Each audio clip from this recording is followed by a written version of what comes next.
joking. I'm not. Well, we're just having wind down here. It just seems like every time we turn around, oh, Santa Ana, oh, Santa Ana, oh, Santa Ana. It's like, oh, gosh. It's kind of early this year too, right? Yeah. It's just been a long season, it seems like. Yeah. It seems like we've had a lot of wind this year. I have a piece of junky furniture on the back patio. I'm trying to paint, put chalk paint on it. And I keep not being able to do anything because the wind's blowing. And it's like, okay, I don't need it to be perfect, but I don't need lots of gunk to be stuck to it either. Yeah. So there it sits, waiting. You guys know I go mountain bike riding every Wednesday night. I think I've mentioned that. We ride in Benelli Park in San Dimas, Laverne area. And the number of large, talking 24-inch diameter trees that were down last night, we must have had to reroute around half a dozen at least. And these things were massive. Oh my goodness, it was crazy.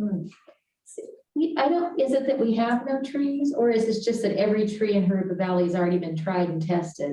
And if it was gonna fall, it was already. I don't think we had the wind here like they got over there in the San Dimas, Claremont, Laverne area. All the schools were closed for 2 or 3 days because they had no power.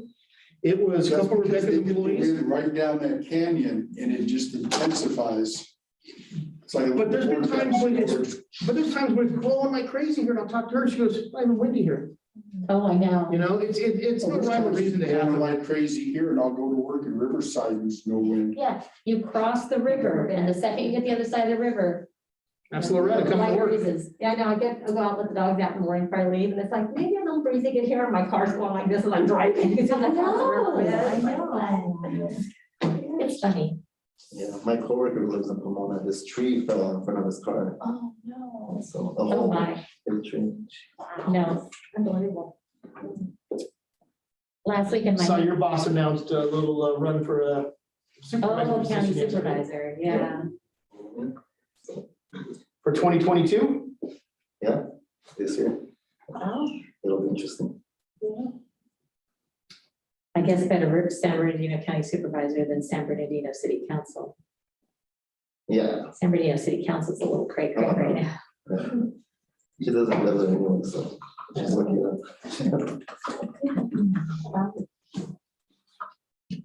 Well, there's lots of. All right, I got 6:30, so Okay.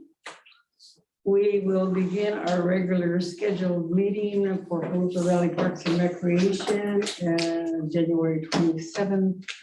Hour is 6:30. I would like to make an announcement specifically on behalf of myself. I most recently have had eye surgery, and I am experiencing loss of vision at this time. They tell me that it's 4 to 6 weeks before we will know for sure. So I am here to announce that and state to everyone present and everyone that's on our streamline that I, however, will continue my duties as president and do everything possible to continue and do the best that I can. And I ask for your patience and assistance when needed, but I do want to go forward. That is my announcement to all present.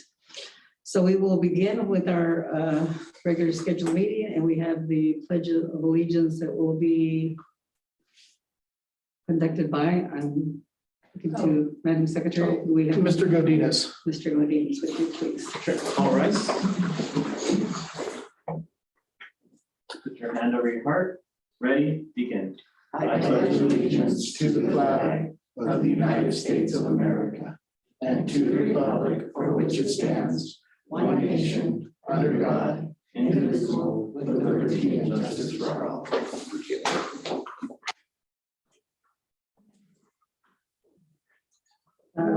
I did want to make another statement in that we will be using Robert's Rules of Conduct in our meetings commencing today and going forward.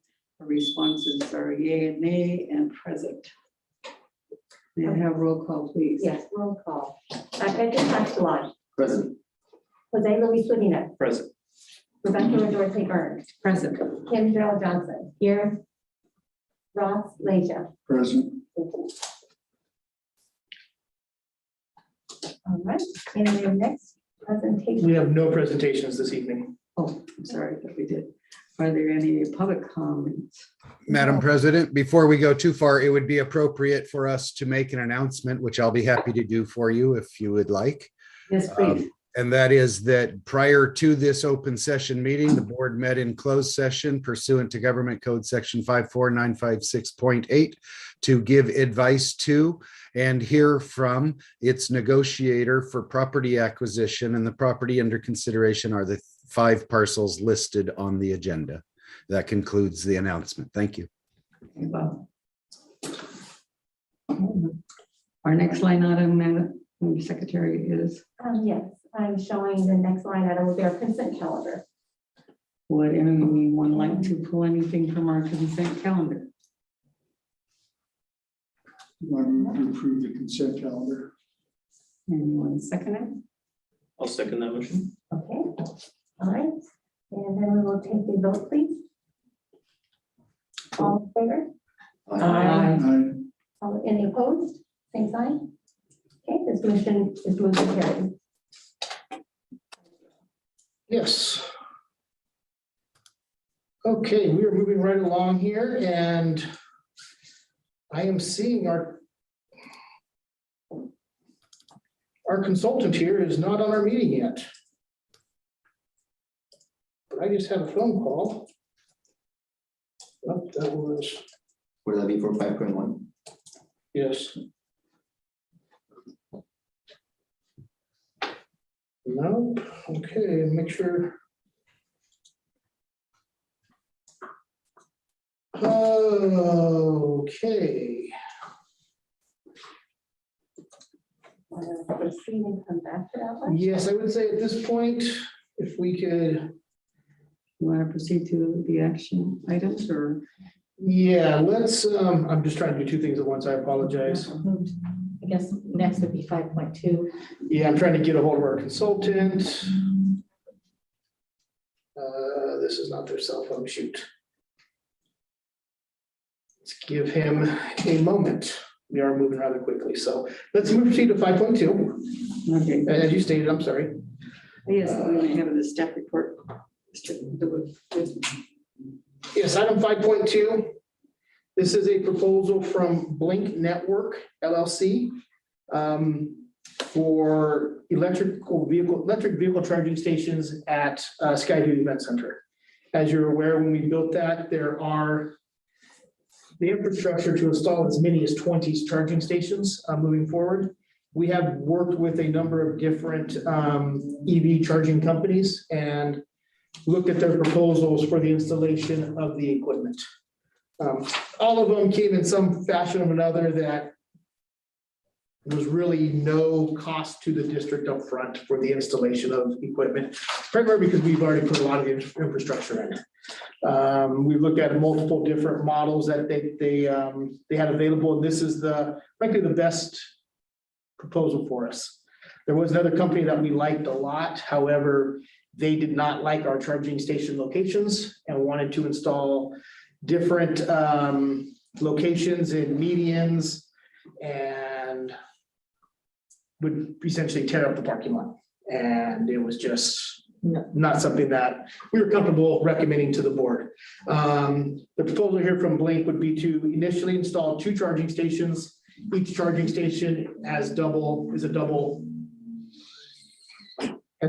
access points, I'm sorry. 1 on each side of the driveway of the entrance to Skyview. Based on their business model and they look at all the registered vehicles in the area and such things along those lines. If it shows that there's an abundance of use and justified more, we would be able to expand based on the proposal. The potential revenue to the district, best case scenario, we're talking $575 a year. We're by no means going to get rich off of this. This is this is more of a public service that we would be providing with the growth of the electrical vehicle industry. When we built the facility, all we were required to do was install the infrastructure.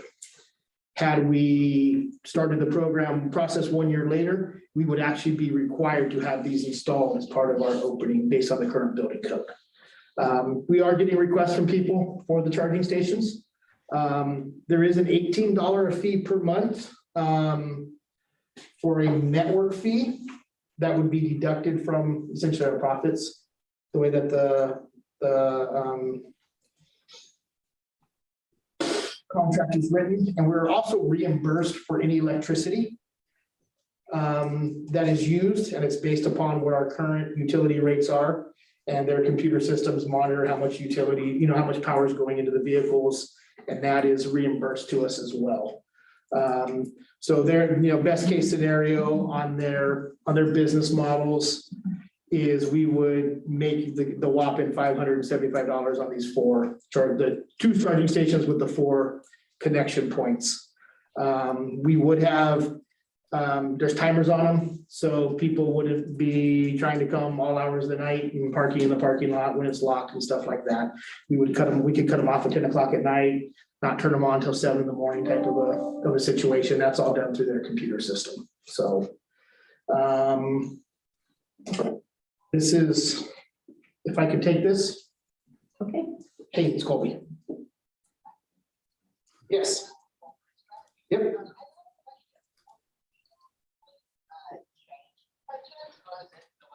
It's the one I sent you. Is it not letting you in?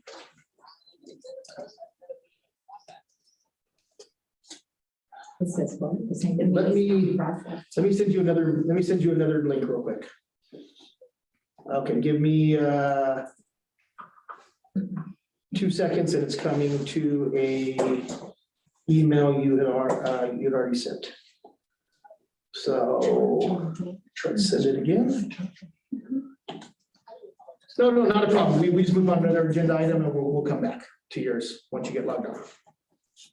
Thank you. I apologize about that. So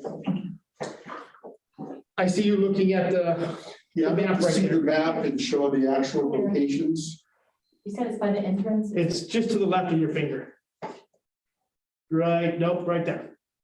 They're right there on each side of the main driveway in that middle section. So are you talking One about, there? yeah, side by side? No, You're talking about one on this side and one over here in the driveway. That's what they proposed, was one on each side at this point.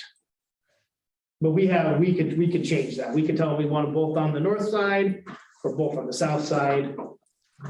And I was just curious, what was the reason that they didn't like the location? The other company did not like those locations. So the other company that didn't like the location, their business model was based upon an LED screen on their chargers that they sold advertisement to businesses and companies in the area. And they felt those were not high enough traffic areas to get the foot traffic. So they wanted them closer to the front of the building, and actually they wanted to put some in the parking lot as well. Yeah. I was just curious what the, That business model would have given us more money, but it,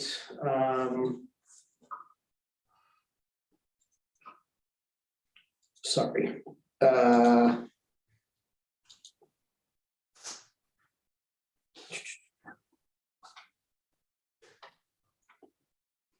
Sorry, Chris, we're gonna. Okay, let's try something different here. Should we just take 5 minutes or?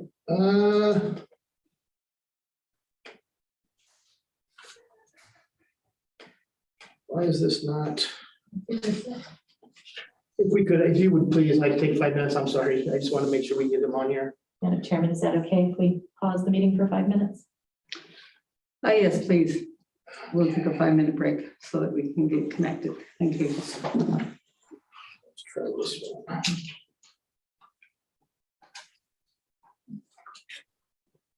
one. Let's see if that works. I'm sorry.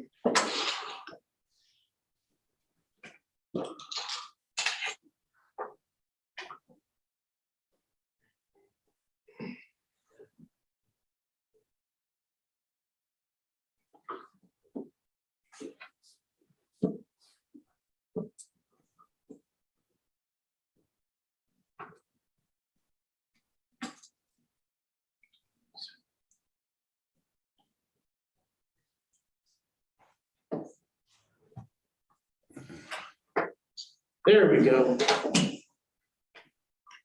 All right, Chris, we're gonna finish up one quick agenda item here, if you don't mind, and then we'll come back to this item, okay? Chris is muted. Yeah, I think you can hear us, though. There he goes. Are you there, Chris? Yes, can you guys hear me? Yeah, we can. Okay, So if you okay, don't mind, we're gonna finish up one quick item, and then we'll come back to this item, okay? okay, perfect. Thank you so much. Oh, thank you. Thank you for your patience. Okay, I'm Okay, sorry. we shall resume. Thank you, Mr. Quick. Continue. I think that was it with my presentation. Here in the agenda is a sample of what the charging system would look like. They're fairly compact, simple to use. I don't have an EV. I know Mr. Castellan does. I don't know if you've ever used this system or, Yeah, I've used other type of chargers that are very convenient as well. And I love it when they're available in the public, so.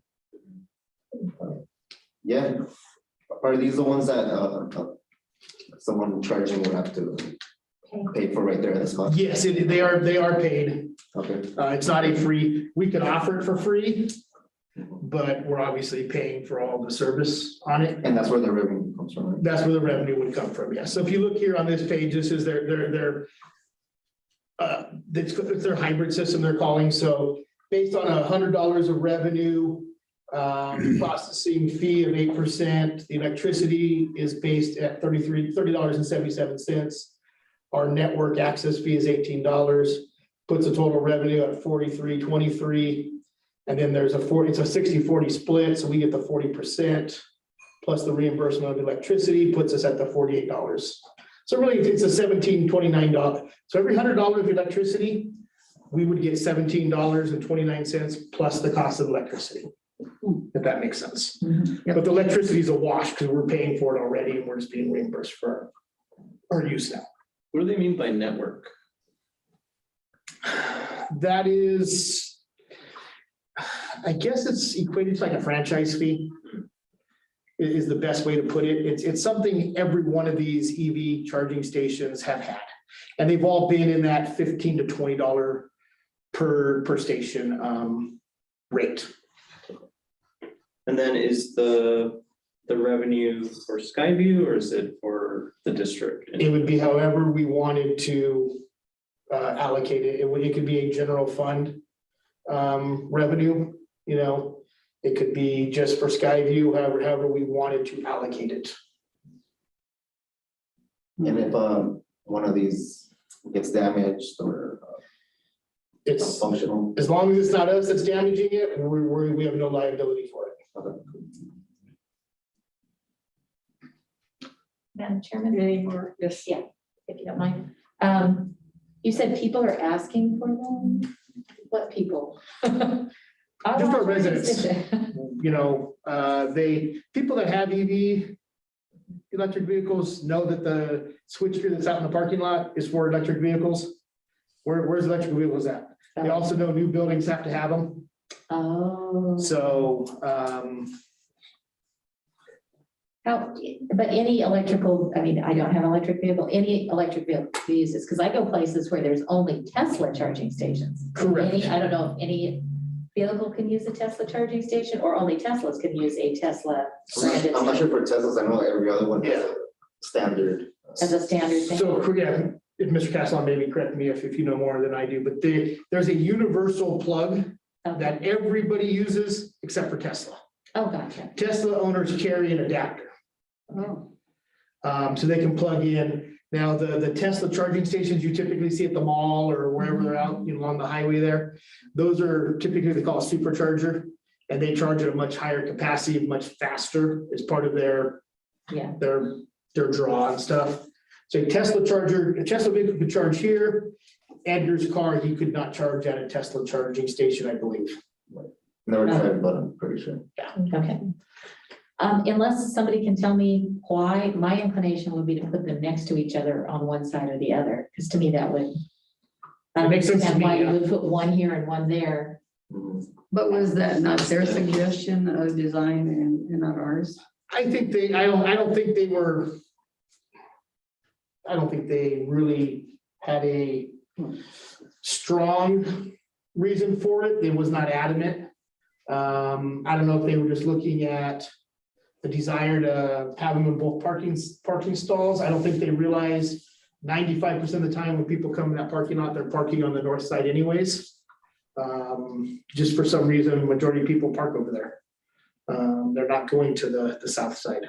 But I don't think it's not gonna be a deal breaker. Only because, you don't want other people parking in them. And by scattering them about, it makes it less obvious. And part of it does get a parking sign that will be installed that says EV parking only as well. Oh, It's just when I go to places, they're all together. They don't have two here and one over there and it's Yes, a row of them and so oh, there they are. Okay, go someplace else. yes. I would agree with that. are there any other questions? Perhaps we would include those thoughts that came in last regarding putting in motion. I would look for a motion to be put to the floor. I move that the board of directors approve the agreement with Blink Network LLC, electric vehicle charging stations, and authorize the general manager to sign all documents substantial to form. Madam Secretary. Do I have a second? That's all. I'll second that motion. Great. With just want to clarify the understanding that we want them together. Yes. Okay. Okay. All right, I have a motion and a second. All those in favor, please say aye. Aye. Motion carries 5-0. And that will be corrected, the Yes. side to sign. I will add that to the same side. Yes. Okay, now that we can go back to item 5.1, now that Chris has been able to join us here. I'm going to share the screen. I'm going to give you I have to stop sharing and then I will give you control of the screen. Okay, perfect. And I'll just do a quick screen test to make sure that you guys can see the screen as well. Okay.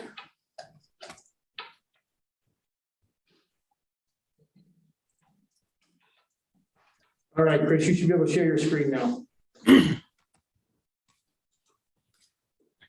Can everybody see my screen? Yes, we Yes. can. Okay, perfect. All righty, give me 1 second. Okay, yeah, let's just, okay, cool. Sorry, had to do a technical test real quick to see if it works. Okay, hi, everybody. My name is Christopher, and I'm here today to discuss the Harupa Area Recreation and Park District Redistricting.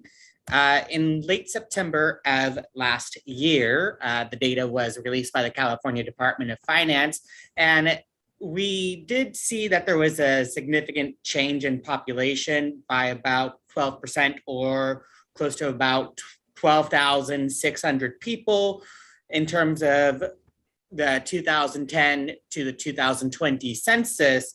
The overall distribution of the population by division area, it has a wide range of 57.8%. Now, what this means is that the California Voting Rights Act requires a 10% tolerance for the variance, and based off of the current distribution of the population within this district, we are out of compliance. So the idea of population for any given director area is about 23,435 people. What this means is that we take the total of the 117,000, divide it by 5, and this figure should be your ideal population for each division area. Of course, we know in a perfect world that number cannot achieve, therefore we're allowed that 10% variance. And if you take a look at the population with division areas number 2 and number 3, the total variance from this 23,435 is 57.8%.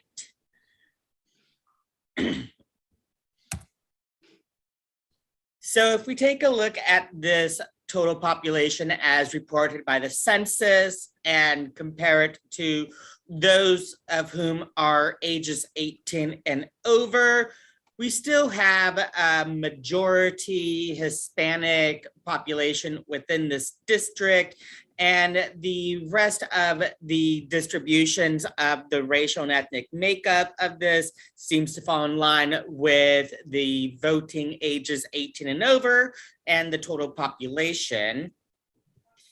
And when you take a look at this data for the California voting age population, this is just a survey of those of whom who have voted within the past 5 years. You'll see that there is a huge population of the Hispanic populace as a whole within this whole district, with the majority of the Hispanic population along Mission, along Van Buren, and especially along Etiwanda. And if you compare this map detailing the current trust or the current director areas with the map over here, you'll see that the majority of the Hispanic population resides within the director areas 1. Maybe 4 and 5. Yeah, 1, 2, 4, and 5. I had colors 1, 2, 4, and 5. Now, when we evaluated the data that was reported to the US Census Bureau, it shows the total director area in terms of the population that was reported to the census, as well with the California voting age population, which was the survey off of those who have participated in elections from 2015 to 2019. And across the board, you'll see that the Hispanic population has the majority of the populace on the total population, and 4 of the 5 have a majority with the CVAP, excluding Division Area 3, in which they have a plurality. Now, the next steps when we go into this process, the first 2 are the absolute must. The first part is that each area should contain nearly an equal number of inhabitants. As I mentioned earlier, we do have the 10% variance that is allowed and tolerated. And additionally, this map has to comply with the Federal Voting Rights Act. The last considerations are items that we would be taking into account, not only from the board, but also from the members of the general public, such as keeping the director areas as compact and contiguous as much as possible. We'll try to respect the communities of interest, such as the Hispanic population, Asians, or Pacific Islanders, African Americans, as much as possible. And we'll be following as much as possible the man-made and natural geographic features. We might have, instead of Etiwanda be the dividing line, it could be the street Pedley. We don't know yet until we go deeper into this process. And we'll also try to respect incumbency if it's possible as well. And as I mentioned earlier, we'll try to incorporate other considerations and suggestions, not only from the board or from the general population as well. So today we're discussing the evaluation of the existing voting areas, and going into the next week or so, we should have some scenarios of the adjusted voting areas. And should the Rec and Park District so wish, could have the draft maps posted to their website, as well as distributed to the board when they become available. So that way they can study and make notes and provide input before the February 24th deadline.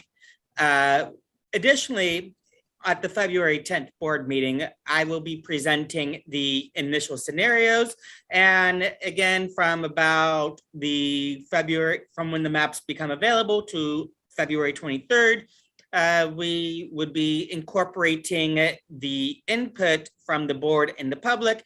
And then at the February 24th meeting should be the final adoption of the map. And then once that is done, we should be taking that map over to the County Register of Voters to be incorporated for the 2022 election. So with all that being said, I know that was a lot of information. So would the board or any members happen to have any questions for me? If I could, before maybe the board, I didn't get a proper introduce Christopher, I apologize. He is with Cooperative Solutions. As you guys know, we've previously contracted for this. And talking with Chris this week, he's very well versed with Harupa Valley. He actually just lives right across the Mission Bridge at the base of Mount Rubidoux. So he was very, very well knowledgeable of our area here. We're talking about especially Rubidoux, Glen Avon, Pedley. So that was a kind of a nice plus that we did not anticipate having for us.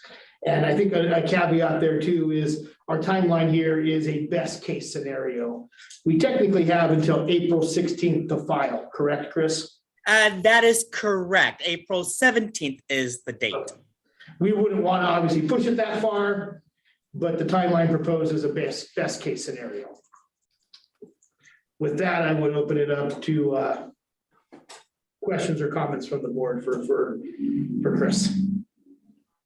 And if anyone wants me to go back in slides, please let me know. Yeah, if you go back to the agenda, the timeline. The timeline? Yeah. Yes. What would be the portion for community input? The community input ideally would be between the February 11th to the 23rd. But if we happen to have the maps produced earlier and provide them to the board and post them to the website, you could theoretically have a field on the website in which members of the public could input their thoughts and opinions as well. Other districts and agencies have done that while we are anticipating on the community input meetings. Is there any way to make it available by other medium that isn't strictly online? Such as print? Yes. We could potentially do that, but it would be an in-person meeting that would require some attendance from Cooperative Strategies, that we would have to have it hosted at one of your facilities, but it is possible. Not quite understanding what you mean by imprint. Basically, that was going to lead to if we could have a meeting, if needed, where we can get public input. And there would be printed maps there? Yes. Yeah, it would be on a poster board, or we can even have copies of the maps made available in 8.5 by 11 for the public to review and to provide input. That would be the February 10th meeting, would it not? That would be after the February 10th. It could be before the February 10th meeting, but ideally after the February 10th meeting. So your proposal, just to clarify, is the maps would be available for the initial presentation February 10th. The public comment period would be until the 24th or the 23rd technically? 23rd, yes. And then 24th, they potentially could be adopted. That is correct. Best case scenario. And if there was, best case scenario, if there was a lot of input, it would be a second review on the 24th and would come back in March. That is correct. Okay. So Well, we have a large format printer, so there's no reason you all would have to bring a map. You could potentially just send the file and we could print it off and have it up in the lobby or whatever for Yes. people to look at. Yeah, when we receive the files, we could post a big one. We could post it on phone core that people could look at it. We could have 8.5 by 11s available that we could distribute. We could have it available on the website. We would also share it on social media. We can even do a Best Zoom outreach meeting as possible. well for public input. We've done Zoom meetings in the past for public input as well, for those of whom who happen to have, other obligations in the evening, getting kids situated with their homework or other such obligations. So typically the Zoom meetings would have public input as well, if you guys so wish. I mean, I feel we should do our best outreach as we can, but keep in mind, there were no comments from the public on the city councils. Well, they're not going to comment on the city councils. We're not going to have a line of people out the door of this building to comment on ours. Well, to build on Jose's comment on print, I just feel the outreach, if you could give us some idea what you have experienced in going that route. What is the best way? What is the most effective way? It is all new, and I think that community involvement perhaps has not really been one that has been in the past. And I think for those of us that are new onto Parks and Recreation, we're looking for that. We're looking that we truly can get numbers. And as you just mentioned, Kim, people standing in line or anything like that, that is what we're building for. So what would you suggest to us, given that you've had the experience in all of this, that what is the most effective way that you find? Were you addressing me, ma'am? Yes, I'm sorry. Yes, I was. What have you in the past with other clients in very similar situations of redistricting? How do you get to the community? We really are looking for their input. Well, I've had other districts and agencies, as you mentioned earlier, post on the social media or even have it on their email blast if they happen to have the community email blast. I know with the school districts, they would send it home with the students. So potentially if there are programs that you have available pending COVID or not, distributing the information distributing the information from these community programs, such as the flyers or a pamphlet to send off with those who participate. That's the majority of what I've been seeing. Again, social media, email blast, and pamphlets sent home with students, or could be with those who participate in the programs that are offered. And as Chris is talking here, a couple of things are coming to mind. Obviously our social media, obviously our website. We also have a quite robust mailing list of all of our past participants that we could send a link to, that it's available either. They can pick up a copy at we can make them available at all of our facilities very easily. We have our youth basketball that'll be starting games this weekend. We can print a map and have available there that, with information on how they can submit comments. We have a number of kiosk display boards in various parks that we could post it at as well. We could, as I'm thinking here, more and more things are coming to mind here that we could get the word out. It's still, somebody still can say they didn't know about it, unfortunately. But we have quite a vast the effort is out available to there, us. and all that you just described, Colby, is truly what I was thinking. Did the city conduct them in person or via Zoom? I'm sorry? Did the city conduct their process through in person or via Zoom? I believe their consultant was on Zoom, and it was at a public meeting, a city council meeting just like this. This is open to the public as well. And if we feel that we are going to get a large turnout for that meeting, we could very easily schedule that at the Harupa Community Center, just around the corner here, where there'd be more room for them to come, and we'd have this board debate, the boards on display as well. Yeah, I would like to see that effort pushed on, yes. Yes, as well.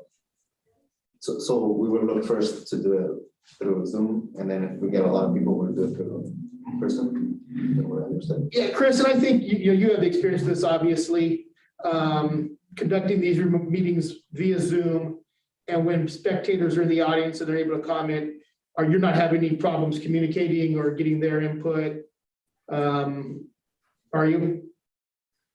Well, I've been seeing a lot more turnout on the Zoom meetings versus in person, especially if the in-person meetings are, around 5 o'clock, 6 o'clock, versus on the Zooms.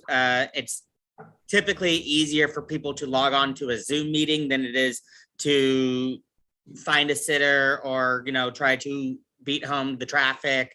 But again, we can play it by ear to see if the Zoom meeting has a turnout. And then if it does have a good turnout, we could potentially look into doing an in-person meeting as well.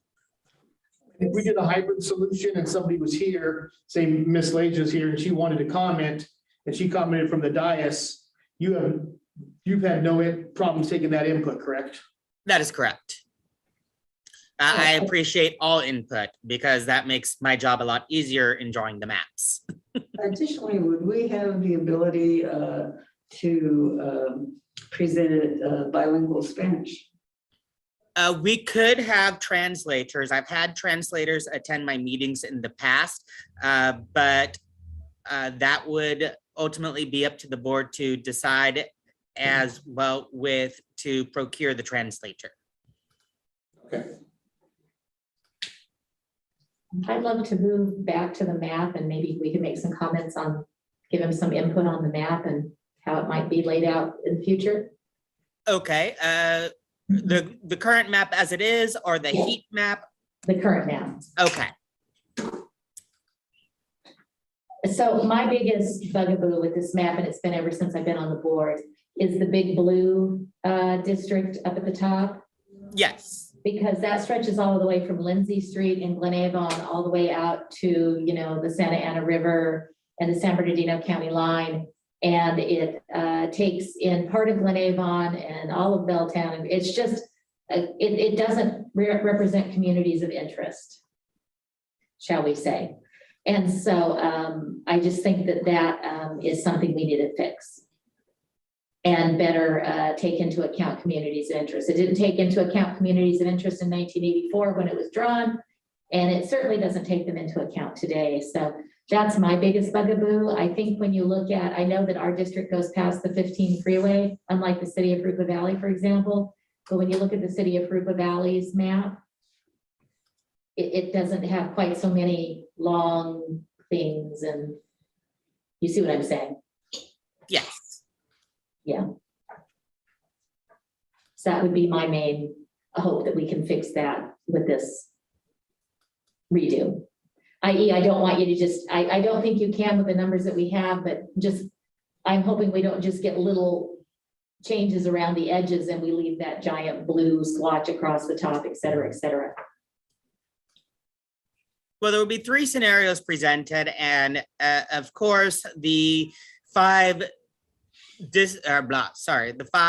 director areas, depending on how the current population is distributed, the map could go any which way, but I will take that into consideration and relay that information for the communities of interest along the 60 to our map makers.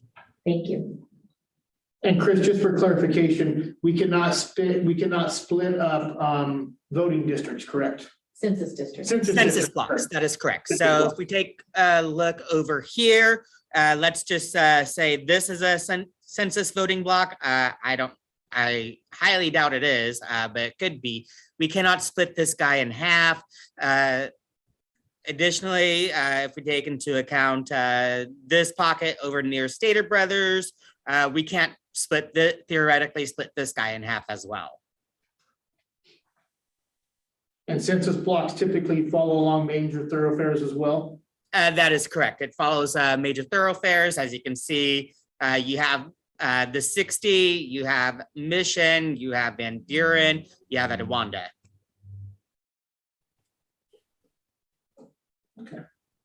What makes a census block? A census block is basically a population pocket that the US Census uses to identify a particular region. Okay, How big are they usually? Do they usually have the same general population or no, it has nothing to do? with it? They don't have the same population and they could be anywhere from the size of a neighborhood block all the way up to half a county, depending on how populated it is. So the less populated an area is, the bigger it's going to end up being in a census block. That is correct. Okay. Which probably explains your district, Edgar, right. because it probably, but it is more populated now because they built quite a few houses up there. Yeah, I agree, and even the geographical areas. Chris, That makes sense as well. is there any consideration for future or planned development? When you- This would only take into consideration of the data as of the 2020 census. We do not typically take into consideration future development in terms of the distribution of the people, but that would be revisited in 2030 once the development has happened.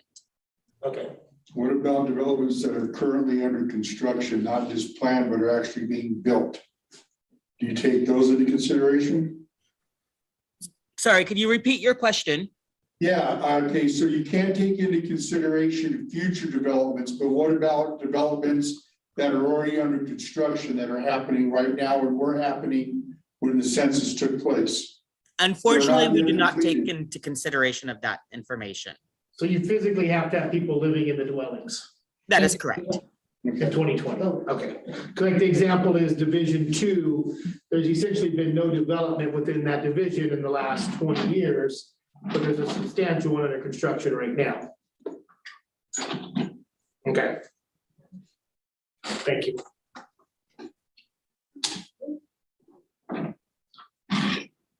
So we get to see the first maps on February 10th meeting. Yes, the February 10th, we will have 3 separate scenarios. Is that what you called them, Chris? That is correct, and we will provide them before the February 10th meeting, so it can be included in your agenda packet for the board, as well as the members of the public, as well with those who operate the parks or the rec and park district for review, as well for study, and so they can make notations and provide suggestions. That is a public hearing, as will be the second meeting. So there will be 2 public hearings at least. That is correct. Okay. Are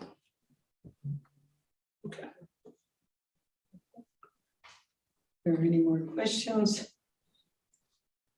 No, Yep, this is just a receive and file, so there's no further action needed by the board. But again, I thank you, Chris. Thank you for bearing with us with those technical difficulties. We will have that cleared up for the next public hearing here. And then clearly, the public hearing will have the specific Zoom information for everybody, so there's no confusion. It's perfectly okay. I've had many Zoom difficulties in the past, so this is just one drop in the many buckets that I've had. Again, thank you for your time this evening. Thank thank you. you. Thank you. Thank you. We move on to, we're jumping on the action items. I forget where we're. Yeah, let me share my screen again real quick with the public, if I may. 5.3 is next. Yes, we have 5.3. Yes, 5.3, this is a informational item for the board. This is a notice received from LAFCO in regards to special district representation on the LAFCO committee. There are 2 special district positions on LAFCO. One is considered the west, which is what we're part of, and one is considered the east. There is a position that will be open coming this May. I was actually kind of hoping we would have the nomination packets from LAFCO as well. This is an informational item for the board. Each agency, and it's the president of the board, it has the voting right for the district. And should anybody be interested, they would have the ability to run for that position as well. So once we receive that packet, we will share that with the board as well. This is somewhat significant because Park and Rec districts haven't historically been well represented within LAFCO. And there are a number of special Park and Rec districts. There are actually three Park and Rec dedicated districts within the western portion of Riverside County. Ourselves, Valleywide Park and Recreation, and Beaumont Cherry Valley Park and Recreation District. There is a fourth Park and Recreation District, the Desert Recreation District. They are primarily, the majority of their district is in the eastern portion of LAFCO, so they fall within that division. And Hesperia too. But that's San Bernardino County. Oh, good point. Sorry. Wouldn't we, one of us could potentially run for this. A member of this board could potentially run for a position should they choose, yes. But when you say it's special, does that mean it's the community services? Community services districts, library districts, vector control districts, Water district. cemetery, water. I don't know the difference between a community service district, a water district, and a county water district, but there's a number of different ones. There is a total of, I think the letters say here, I can't remember. There's quite a few. Do you know who this Phil Williams is that is the current member? Eastern Municipal Water District. Oh, There's 55 voting districts. 55 voting districts, thank you. So who votes? The president places our vote on our behalf. Okay. So we discuss it at a board meeting or how do we do that? our bylaws do not say how we deal with that. Some agencies do, some agencies don't. So I can tell you, in the past, we will receive a lot of letters and requests for support, and I will share that with all the board as they come in. Okay. Is there any other questions on item 5.3? Now we may move forward, Mr. DeWitt. Yes. Item 5.4, this is our goal setting workshop. That is something that our bylaws and my contract actually states we will do annually. Hopefully in January every year. I will note we did not do this last year. To be honest, I think we all figured the pandemic would be over and we'd be getting back to normalcy, and we've all realized that's not the case, but I felt this was something we could not skip over this year. With that, this past year, we've made a number of plans, and I have a number of RFPs and different things that are in the process of being completed. They'll be going out for various consultants for things we've talked about. And I've kind of written down some stuff here, and this is by no means a final list, but these are some of the biggest things within our discussions that I'm working on here. The number one is our, not number one, in no particular order, but the first one listed here is the update of our Park and Recreation Master Plan. We've talked about this a number of times. Our master plan is kind of our roadmap for future development and growth. We're seeing a lot of growth right now that we've been talking about here. We had a new CFD formation start a couple weeks ago. Mr. Owen's working on a number of them along with Lynn Gruber right now. There's a lot of development going on. There's a lot of apartment communities coming. There's a lot of small, anywhere from 30, 40 to 500 home developments that are processing. There's a lot of residential, commercial, industrial projects that are processing right now. I actually think Chris Brajas posted something earlier today on social media. There's about 2,000 acres within the city of Harupa Valley that are in various planning stages. That's a lot of land. We need to have a clear roadmap of what's coming and what it is the residents want from us. So when we're sitting down with developers on park development, we need a soccer field, not a baseball field. Well, it's not because Colby says so, it's not because the board said so, it's because we've done a study that shows, based on the needs of our community, what we currently have within our inventory, where we're lacking, that we need this soccer field, not a baseball field, or we need pickleball courts, or whatever it is.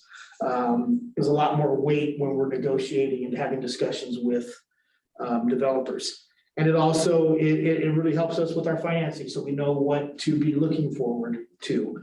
We're gonna need to be doing an updated Nexus study in a couple of years. That Nexus study is gonna refer back to the updated Park Master Plan. So it's a valuable document that we need to be working on. Our current one lacks in certain areas, in my opinion, as well. Need some public needs assessments as well. So we make sure that we are building or planning for what our public wants. Avalon and Veterans Memorial Park rehabilitation plans. Those are our two oldest facilities. We know they are in dire need of repair. There is some substantial development going on in both the communities there that will be able to fund those plans. And I think it's very important that we have these plans in place for when the funds become available.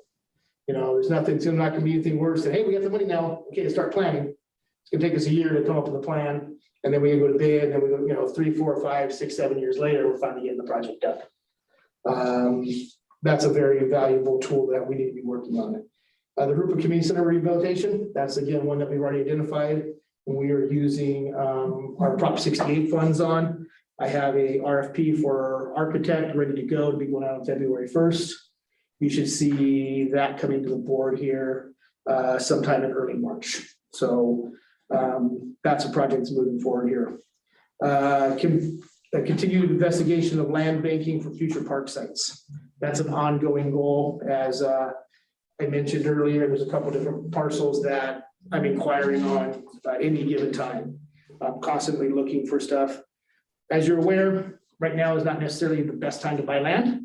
We are at all-time high land values right now. But it's, you know, it's always something that we're looking for a good deal on. Acquisition of the district office site. This is a facility we are leasing from the school district right now. And we began the preliminary discussions for the acquisition of this facility come July 1 when it's available per our lease agreement with them. So that'll be something coming forward. Most likely as part of our 2022-23 budget.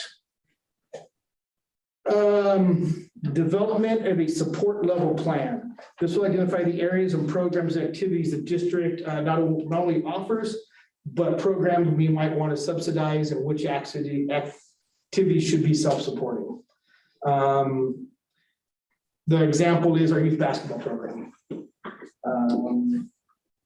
Should that program break even? Should it generate revenue? Or is that something based on the importance of it, the board feels we should subsidize to 15%? Or swim lessons, you know, because that's a health and safety issue, that's something the board would like to see subsidized to 50%. You know, things along those lines. So staff is currently working on cost benefit analysis of all programs as we're going through them. And you're going to see these coming before the board here for discussion and review. And we're going to bring it as one whole plan. And this will go into our budget as well. The biggest thing impacting our operating budgets right now in our recreation programs is the increased minimum wage that we're incurring every year. I think right now we're at that $15 an hour plateau, and all indications are it's going to stay there for at least a couple of years right now. We need to make sure that we are meeting our goals and covering our costs where we need to. You know, Top Time may be a program that generates a little bit of revenue and allows us to subsidize swim lessons or something like that. So that will be the support level plan will be coming before the board for review this year. Continued expansion of recreation programs, classes, and activities. You know, that's a given there. Coming out of the pandemic, I will tell you it's been very challenging. We had staff meeting today and talking about it. We have some instructors that just don't want to return for whatever reason. We have participants that Understandably, some aren't ready to return. Some have refused to return to programming because of the current mask mandates. And we have other limits just on certain programs that just aren't comfortable offering right now. But with that, we do have a lot of things we are working on. A number of special events that we're looking at and working on for the upcoming year here. Some new things. I know Miss Lasia had spoken before and staff really took it to heart. We're looking at a touch a truck event, and you'll actually see some flyers coming before that in the next couple of months here. Third year now that we've tried to offer an egg hunt. The first year we had to cancel it because of the pandemic. Last year we did a drive-through. Fingers are crossed that we're actually gonna be able to physically somewhat hide eggs in the grass in the park and do an Easter egg hunt. So we're excited about that. We're looking at expanded concerts in the parks.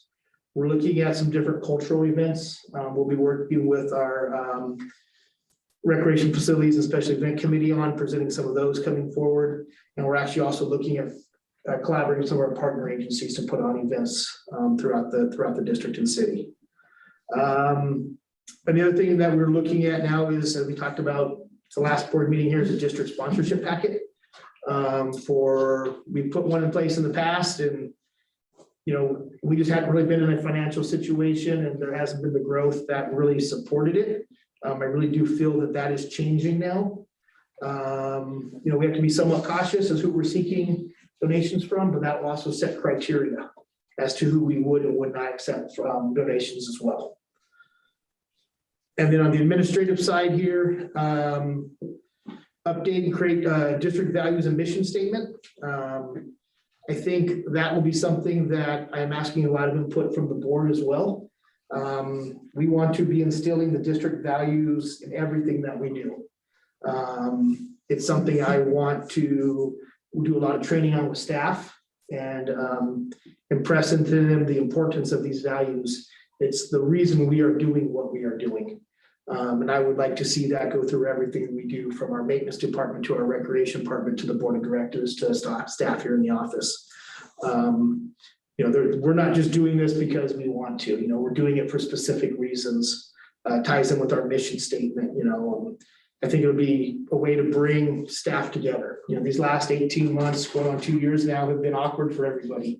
It's a chance to bring everybody back together, refocus our energy. I don't want to say that there's not excitement for activities and programming, but I think it'd be good for our morale. It'd be good for staff. It'll be good for our public to see that we are linking activities and programmings with parks and features that are coming up.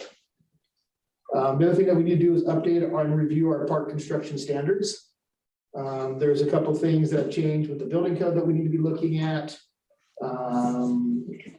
Make sure that, we've recently been notified that Hunter, the current irrigation clock that is our standard, is being phased out to a new version. Update those types of things as well. And the other thing that Loretta is actually currently working on right now is our transitioning our district banking services. We are out to RFP for banking services. And that will be coming before the board March.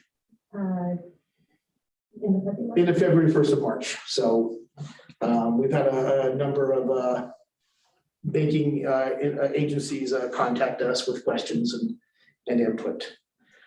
There's obviously a lot more to this. I am looking for input from the board. There's something that we missed. There's something you want added. There's something you want deleted. Looking kind of from the 10,000 foot level. Not that we need to make sure we have a specific activity or something at a special event, nothing to those details, but if there's, continue to look for land banking or expanded cultural programs, I think that's kind of what I'm looking for to this evening. I think the list that you've come up with is really fantastic. If we could accomplish all of this in 2022, wow. We'll put the caveat that we want to at least get it all started this year. Yeah, of course. I'm definitely really interested in getting that, the update of the Parks and Recreation Master Plan. Having been here for the last one, it wasn't great, and we need to do one professionally, and that's what we need to do. And I know you said 10,000 foot level, but I got one request. Stop calling it touch a truck. That just sounds weird. Big truck event. Let's call it a big truck event. I think that's going, as I talked to Diane, I think that is what has been said in several of the different places that they've actually done it, so I don't know. In staff research, there's various titles that they've used, Yeah. and I just keep saying touch a truck, but it, like you said, there's, Call it. yes. Trying to alliterate. Yeah. No, this is fantastic. For me, I think I kind of want to see, or I want to see sort of a contingency plan for any future pandemic. Or it doesn't have to be rigid or anything, but just some foresight. I know, yes. Is that like a disaster plan or? Not necessarily, just something that shows we thought about it and we made an attempt. So the kind of learnings that we've taken from COVID and kind of, if I hear you correctly, and correct me if I'm wrong, I think I understand, and I'm trying to put those in words as well. Just something that we can say, we can go to this plan because we've learned this through this. It's a smaller situation, but nonetheless, we have a plan. Is that what you're referring to? Yes. Yeah, I like that. Kind of lessons learned from this current situation, and in the future, how we could react differently. Yeah, okay. Well, I think, yeah, thinking, I mean, I think that's a great idea. And I like thinking about the kind of activities that you could have in another pandemic situation so that we're not kind of left flat footed going, what do we do now? But like, oh, okay, pivot. Now we're going to start doing this. We're going to have these things online. We're going to do this, that, or the other. Would Yeah, be great. we too. certainly must have learned something from this, so, yeah. I agree. Oh, we learned a lot. We I think learned, you want to say. we learned sometimes multiple things in the same day, and the first thing was wrong, you know? No, I get it. I think the biggest thing we learned from this, we were in a good financial situation. We made a lot of good financial decisions that have, that helped us in that aspect of it. But our staff did a great job in transitioning or pivoting, as Kim referred to it as. But I still think the biggest thing we learned from March 13th, 2020 to March 13th, 2021 is at points in times we were too quick to react. Oh, the state just came out with this guideline, we have to do this. But we'd start our plan and we'd find out 2 hours later, oh, no, that changed, you know. Catch your breath, take a moment, a day or two, you know, and that's kind of what happens now. We get some new guidance from the staff will come in, hey, this just came out from the state. All right, let's look it over. Let's talk about it on Wednesday. You know, let's see what's going on here. Because not only did we learn a lot, the state has learned a lot, you know, so things have definitely changed. So I think that's a great idea, contingency plan for unforeseen. Yeah, okay. Okay. And I think you mentioned so many different things that my thought immediately went to the committees that we have formed and how we will be going forward with them. So I think it's going to be a partnership with what your list says to where the committees that are going to be or have been assigned already, but how we can help that list. So I'm looking forward to that as well. Okay. So what distinguishes sponsorship from a partnership? So a sponsorship would be a financial contribution or an in-kind contribution from say we had a car dealer. Private business. Yeah, hey, you know, the The concert series is brought to you by Bob Smith Chevrolet. You know, that would be like a sponsorship. A partnership may be with the city of Harupa Valley or the school district or one of our youth sports organizations in bringing a new program or activity or enhancing something we currently already have. Is there a way that, similar to the sponsorship packet, is there a way they reach out to us, or I'm sorry? is there a way similar to the sponsorship packet? Is there a way they reach out to us, or? We've actually been reached out by a couple, we've been contacted by a couple organizations in regards to some activities and events I'm partnering with. I think they'll be coming before the board for consideration here. A perfect example though is AYSO that plays at Rancho Harupa Sports Park is doing a big tournament President's Day weekend. And we're working with them and how the district can generate revenue from it as well.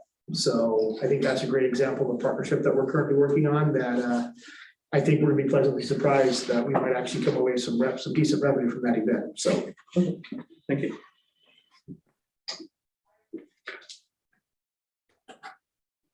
Nothing else?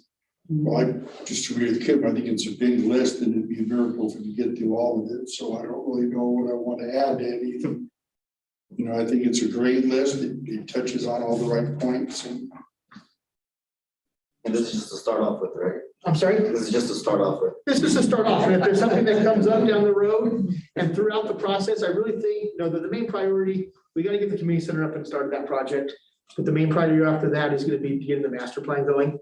And that's a longer process. It could take the better part of a year to complete. But I think that will be a very enlightening process for the board, having dealt with them in the past. And typically they'll do targeted focus groups where they'll have one meeting dedicated just to our youth sports leagues.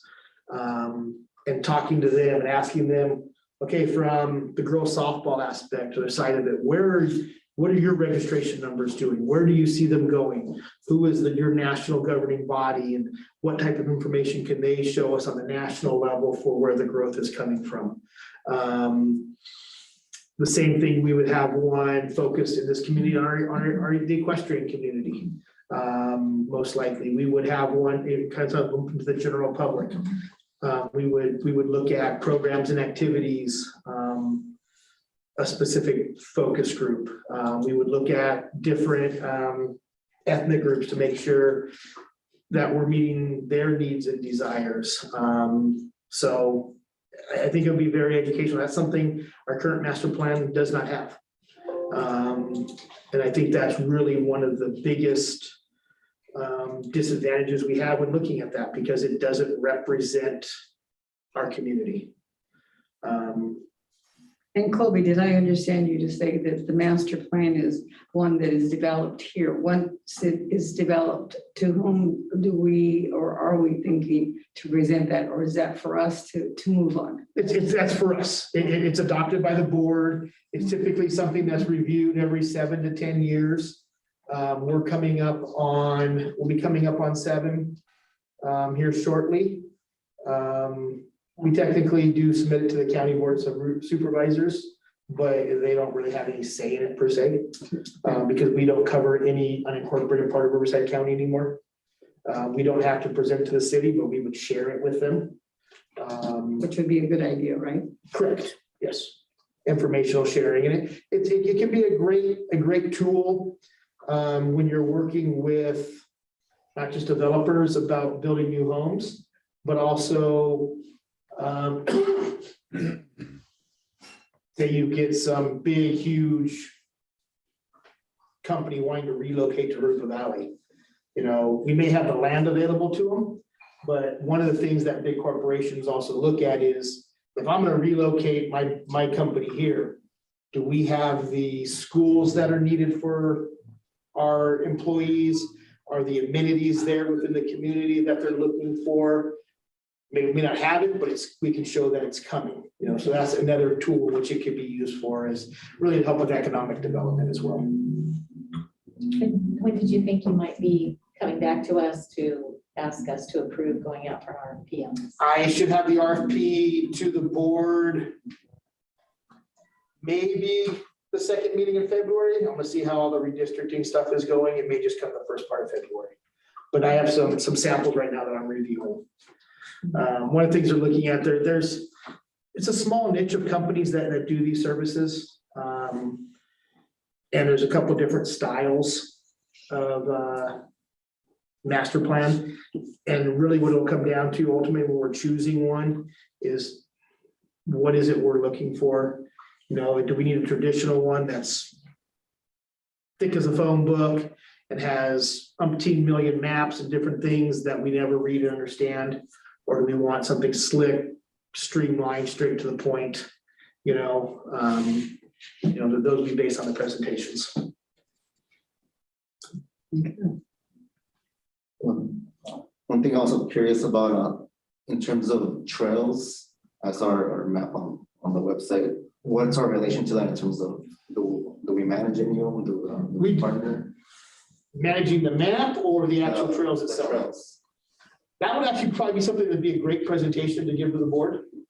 Which trails on those are actually ones we're maintaining, which ones are proposed. But that'll be part of the master plan that we work on as well too.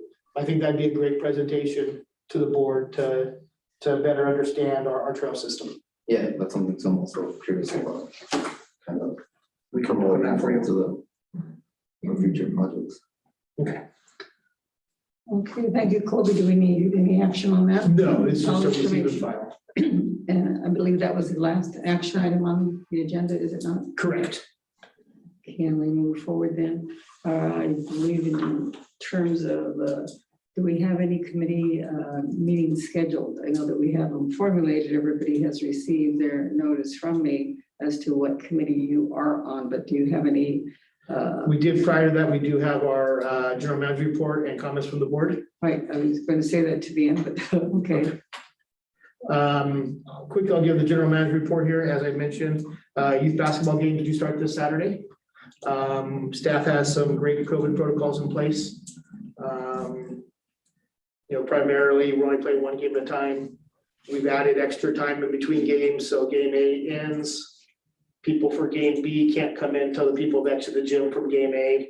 So we can wipe down equipment and stuff like that. So we're excited to get basketball back up and going again here. But we have a lot of great policies and procedures in place for that. We do have our office back open to the public now. We were closed to the public for a couple of weeks. We never turned anybody away though. If somebody needed to come in for some reason or other, we made appointments, we scheduled it. We are back operating yet. We're almost at 100% of our staffing level. We currently have one employee out. Yes, we only have one employee out currently on COVID protocols, and they should be returning to work on Monday. Knock on wood, everybody's coming out of this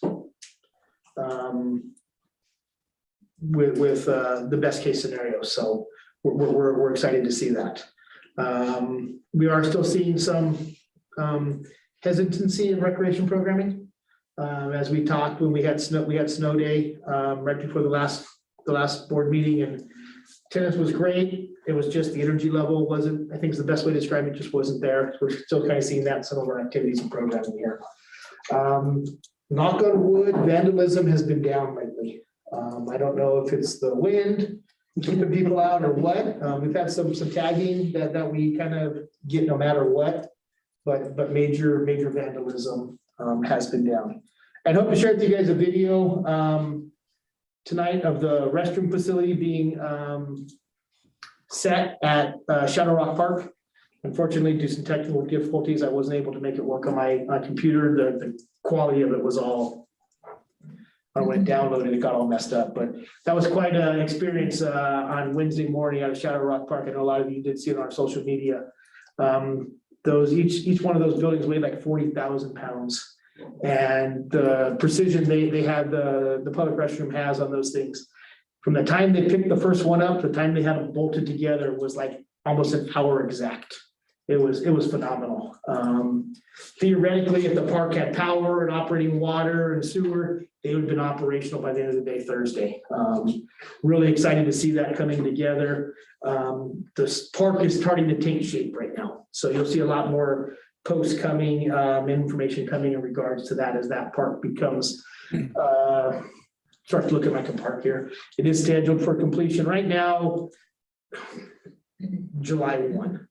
And then it'll enter this 90-day maintenance period. So we're looking like an October 1 opening at this point for that facility. So we're excited about that. And the other two parks associated with it as well are coming along the line.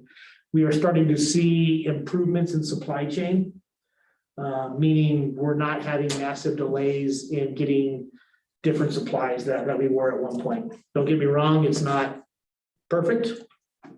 It's not what we were pre-pandemic, but you know, we're not ordering and waiting 8, 10, 12 weeks for paper towels or valves or something like that to come in. So those things are getting better in that aspect. And the last thing I wanted to share, as I mentioned in the last board meeting, we've installed a service in our trucks called our district vehicles called Geotech, which is a telematics tracking system on our vehicles. It is up and operational now, and we've been tracking some data, and I'll be giving a presentation to the board on that over the next couple of weeks here. We've had to go through and kind of tweak some of the rules some. It was giving us, you know, violations is what they call them by our staff that were they were a little too sensitive. The perfect example is, you know, one of the maintenance guys is working in a park and he goes from trash can to trash can and doesn't put his seatbelt on. It was red flagging them type of a deal. That's not something that we're necessarily concerned about. Now, if they're out on the open public road, obviously we are. Very interested to see what this does to our fuel economy and our vehicles, now that people know that that's something that's being looked at. And from that, there's been a couple things I've already noticed that are just blatant, wow, why are we having these issues? We're still driving around a 1-ton dually pickup truck that was used for towing our mow vehicles. Well, we don't have those mow vehicles or the mow equipment and stuff anymore. And the amount of fuel that burns in comparison to anything else in the fleet has me thinking, okay, is it time to replace this vehicle? Is it going to be economical? So it's going to be a great tool for us budgeting wise as well. So we're excited for that. So plan a presentation in the next couple of months coming in regards to that. So with that, that'll conclude my report this evening. Thank you, Mr. David. All right, I believe I mentioned earlier, but the committees, do we have any committee schedules yet? Did you want to let the board members give their comments? Oh, I'm sorry. Okay, we'll start with comments and then we'll go back to the committee schedules if there are any. Yes. If I could start with Mr. Jose and just kind of go round robin to any comments as opposed to calling each one. I'm really excited as always that we're starting to pick up momentum, especially with the master plan laid out for us and the events down the pipeline. Look forward to working with you all. Thank you. Edgar? Yeah, great presentations tonight. It seems that we're moving along on a lot of projects and a lot of the infrastructure here within the district. So it's exciting to hear. So I'm looking forward to a lot of the projects that we discussed in the workshop and especially the master plan. That's all. Thank you. Ross? Actually, I have no comments. Kim? Yeah, I just wanted to say everything that we've been doing tonight, it's so exciting. Here it is only January and there's already so much momentum going and I think that's fantastic. I did want to ask if the Memorial Wall nomination packets were up on the website. Not yet. We're working on them. They will be next week. Okay. Because of course we have the poor person who got approved to go on the wall back before the pandemic. And his wife, his widow, is still waiting patiently for us to put his name on the wall. I would like to nominate, I think I mentioned to you before, it's the only man from our area that was killed in World War I. And I think he deserves to be on the wall. And the only one killed in battle. I'm not saying no one got it, but yeah, it was the only one, even in the pandemic, everything. He was the only one from the district area. And I heard there's some other people that have some names that they're interested in putting on the wall. So I think we're gonna have some people that want to go on the wall now sometimes. I'm wondering if when we're dealing with that, if we might want to consider, just based on past experience, putting like a time frame in that, like the person has to be passed away for 2 years or something. Because in the past, we have had people rush that process, and it has been very difficult and complicated. Because I think the family is still so, like, my father had been gone for a long time before we put it on the wall. So instead of it being a sad occasion, it was a really happy occasion. But if he had only been gone a year, that wound was still so raw. And I think sometimes people don't realize that. I'm just wondering if we might want to consider That's that, something that. or just gently suggesting to people or something. We can have a discussion when the committee meets and when we bring the packet back, so we can look at it and maybe look at updating the criteria. I understand where you're coming from. Yeah. And I think that's something, I don't want to go too much into it because of the Brown Act stuff, but No, I'm just making. there's pros and cons to it. I'm just I- making a suggestion. No, Not wanting yep. to discuss it, yeah. And that was it. Thank you, Kim. For myself, I'm also very pleased with everything that was heard tonight. And again, I'm excited as I keep mentioning back to the committees, because I have read the bylaws, and I would suggest that all of us go revisit that, because it does outline what our responsibilities and our duties are within our committees. I know that we haven't been able to do the things that we probably would have wanted to have done with the committees, but I think we have a real chance now to outline some goals and follow through and really get back to committees and getting things done. So again, I thank you for all your participation tonight. And that is all that I have to say tonight. Madam Secretary, have I covered all items on the agenda? And just update for future committee meetings, we do have an ad hoc bylaws committee scheduled for next Tuesday. And then Loretta and I will be working with the Budget Personnel Committee to look at a meeting for a mid-year budget review, and then a kickoff for the 2022-23 budget year. Okay. So we're getting all those documents together, and we're reaching out to you to schedule a meeting late next week or the week after that. Okay. Well, then I guess we will adjourn the meeting. Madam Secretary, if you can give me the time. So 7:54. 7:54. Thank you all for your participation tonight. We are adjourned. Thank you. Mr. DeGoey, did you want the package you handed out during closed session? You can return those, yeah, and I will destroy them. I wrote notes in the back. Thank you, bud.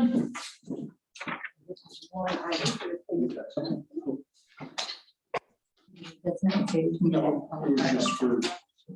We'll talk tomorrow, Bob. Going on. Talk tomorrow. Good night, everyone.